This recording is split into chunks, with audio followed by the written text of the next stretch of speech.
Halo guys, welcome back to Koko Sumsu.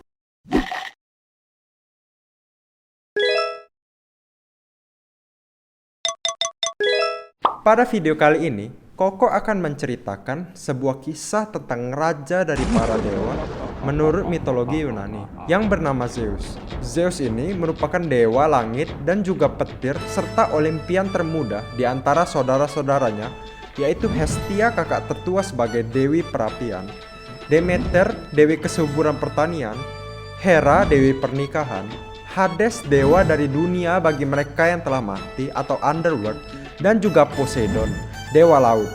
Saat Kronos yang merupakan ayah dari para Olimpian ini berhasil menguasai Olympus, dia diramalkan akan dibunuh oleh anak-anaknya sendiri, sehingga dia pun memakan semua anak-anaknya tersebut. Namun saat dia memakan anaknya yang paling bungsu yaitu Zeus, Rhea istrinya pun menukarkan tubuh Zeus ini dengan sebongkah batu dan dilapisi dengan menggunakan kain. Sehingga Kronos pun mengira bahwa itu adalah Zeus dan memakan batu tersebut. Di pulau yang cukup jauh bernama Kreta, terdapat sebuah gunung Ida, tempat di mana Zeus kecil disembunyikan. Di sana Zeus diberikan minum susu kambing, dan di sana juga Zeus ini dilindungi oleh para Kuretes yang merupakan sekelompok prajurit penari. Dan ketika Zeus menangis, maka para Kuretes ini akan bernyanyi dan membuat kebisingan supaya Kronos tidak mendengar tangisan dari Zeus dari Olympus. Di sanalah Zeus tumbuh besar dan berlatih hingga menjadi kuat.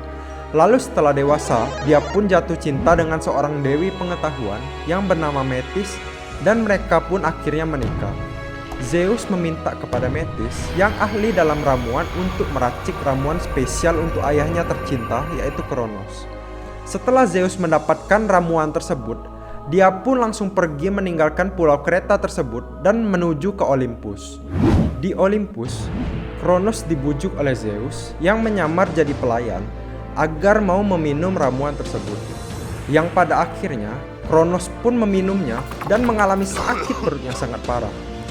Dan pada akhirnya memuntahkan isi perutnya satu persatu, mulai dari batu bayi Zeus, lalu dikeluarkan Poseidon, lalu berikutnya Hades, kemudian Demeter, yang keempat dimuntahkan Hera, dan yang terakhir itu Hestia. Setelah para Olimpian ini berkumpul, Zeus pun menyatakan perang ke Kronos dan mereka pun meninggalkan Olympus.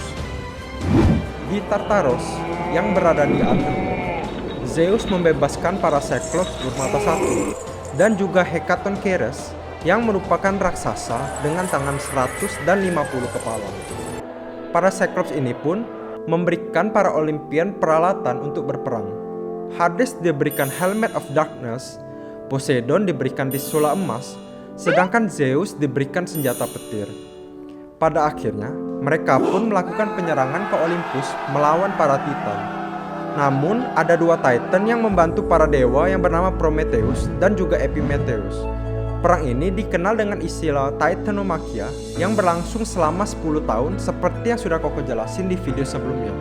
Kurang lebih, cuplikan singkatnya seperti ini ya guys. Hades bersama saudara-saudaranya itu melakukan penyerangan kepada para Titan, dan mereka pun akhirnya berhasil mengalahkan para Titan dan mengambil alih kekuasaan atas dunia.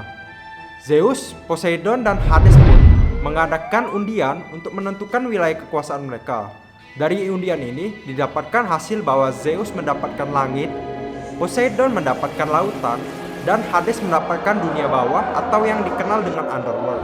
Kalau kalian ingin menonton video lengkapnya dan juga cerita tentang kesetiaan Hades kepada Persepun, kalian boleh klik link di atas ya guys. Nah, setelah Zeus berhasil menguasai Olympus dan hidup bahagia berdua dengan Metis, istrinya yang sedang hamil, Zeus pun mendapatkan ramalan bahwa kelak ia akan dikalahkan seperti ayahnya, yaitu Kronos, oleh anak lelakinya sendiri yang dilahirkan oleh Metis. Sehingga timbul kekhawatiran yang dirasakan oleh Zeus. Lalu Zeus pun mengubah Metis menjadi butiran air dan memakannya. Setelah beberapa tahun berlalu, kepala Zeus pun terus membesar, dan Zeus ini merasakan sakit kepala yang amat sangat sakit. Hingga pada akhirnya dari kepala tersebut keluarlah seorang wanita dengan zirah perang yang bernama Athena. Dikarenakan Athena ini adalah anak perempuan, sehingga Zeus pun menyayanginya.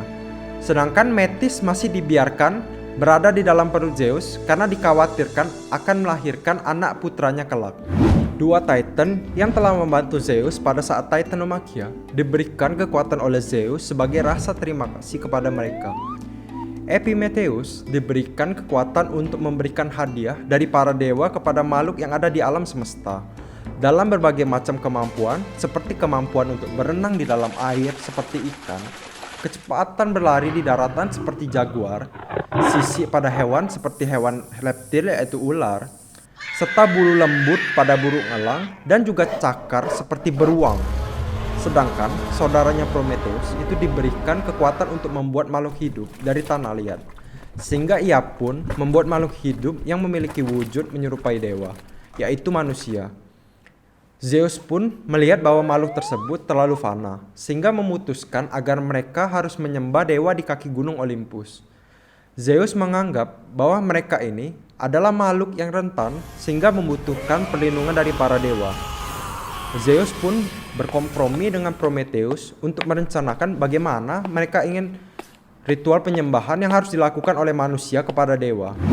Prometheus yang cerdik pun membelah banteng tersebut menjadi dua, lalu memasukkannya ke dalam mangkuk. Satu mangkuk berisi daging yang lezat dan ditutupi dengan perut banteng. Sedangkan satu mangkuk lagi berisi tulang yang ditutupi dengan lemak, sehingga terlihat lebih banyak isinya dibandingkan mangkuk pertama. Zeus pun akhirnya memilih mangkuk kedua yang berisi tulang dan lemak. Dan setelah dia menyadarinya, Zeus pun murka dan memadamkan semua api yang berada di bumi, sehingga manusia tidak bisa lagi memasak makanan. Kegelapan menyelimuti malam hari. Di Olympus, tempat Dewi Athena, di mana terdapat api abadi dewa, Prometheus yang tidak tega dengan kemalangan ciptaannya pun akhirnya pergi ke sana, dan Prometheus pun mencuri api abadi milik dewa tersebut untuk diberikan kepada manusia, dan segera pergi meninggalkan tempat itu. Di bumi, Prometheus pun memberikan api tersebut kepada manusia, sehingga manusia dapat memasak, malam pun dapat tetap terang, dan api pun menjadi sumber kehidupan serta kebutuhan utama manusia hingga sekarang. Namun, Zeus menyadari hal tersebut dan semakin marah kepada Prometheus. Lalu Zeus pun menghukum Prometheus pada sebuah gunung. Titan Prometheus ini diikat, dan setiap harinya hatinya ini akan dirobek oleh burung pemakan bangkai. Namun keesokan harinya, hati ini akan tumbuh kembali seperti semula dan dirobek kembali oleh burung ini hingga ia merasakan kesakitan abadi selamanya. Namun Prometheus tidak merasakan penyesalan sama sekali atas pemberontakan yang telah ia lakukan kepada Zeus ini. Pada kisah lainnya, diceritakan bahwa Zeus ini mencintai kakaknya sendiri yang bernama Hera. Namun Hera ini tidak suka pada Zeus. Akhirnya Zeus pun mencari cara untuk mendapatkan Hera. Hingga suatu saat, dia berubah menjadi burung tekukur. Ketika Hera melihat burung tersebut dan mendekatikan ke tubuhnya, Zeus pun langsung kembali ke wujud semulanya dan memperkosa Hera saudarinya ini. Untuk menutupi rahasianya dan juga rasa malu karena telah dinodai oleh Zeus, akhirnya Hera pun dengan terpaksa mau menikah dengan Zeus. Dan dari hasil pernikahan ini dilahirkanlah anak-anak dari Zeus seperti Ares si dewa perang, Hebe si dewa masa muda, Hephaestos dewa teknologi, Eileithyia dewa kelahiran, dan Eris sang dewi perselisihan. Selain Hera dan Metis yang merupakan istri sahnya, Zeus pun juga banyak sekali selingkuh dengan dewi wanita lainnya, seperti putri Eropa, Ayo peri air, Demeter saudarinya sendiri, Maya putri Titan Atlas, Titan Leto, Kalisto pendamping dewi Artemis, seorang manusia yaitu putri Thebes, dan juga Danae, bahkan seorang laki-laki yang tampan bernama Ganimed. Banyak sekali bukan? Nah, kisah-kisah perselingkuhan inilah yang menjadikan Zeus ini sebagai ayah dari para dewa dan melahirkan banyak dewa-dewi terkenal yang berasal dari mitologi Yunani kuno seperti Apollo sang dewa cahaya, Artemis dewi perburuan, Hermes dewa pembawa pesan, Persepone dewi kesuburan bumi, Dionysius sang dewa anggur, Perseus pahlawan pertama dari Yunani, Herakles atau yang biasa disebut dengan Hercules sang pahlawan terkuat dari daratan Yunani, Helen yang memegang peranan penting dalam perang Troya, Minos raja di pulau Kreta, dan Mosai Dewi Serni, serta masih banyak lagi. Sehingga akan Koko jelaskan aja nanti di video berikutnya satu persatu di tiap video. Dewa Yunani akan Koko bahas. Untuk saat ini Koko sudah jelasin tentang Persepun pada video tentang Hades dan juga Perseus pada video dari Medusa. Oke teman-teman, sekianlah cerita dari Koko mengenai perjalanan kisah daripada Zeus ini, kisah cinta serta kisah perselingkuhan yang dilakukannya. Jika kalian punya cerita menarik lainnya yang ingin Koko bahas di video-video berikutnya, kalian boleh tulis di kolom komentar di bawah ya guys. Jangan lupa juga untuk klik tombol like, share, dan subscribe ya ke teman-teman kalian. See you guys on the next video. Stay watch our next video and drink your koku.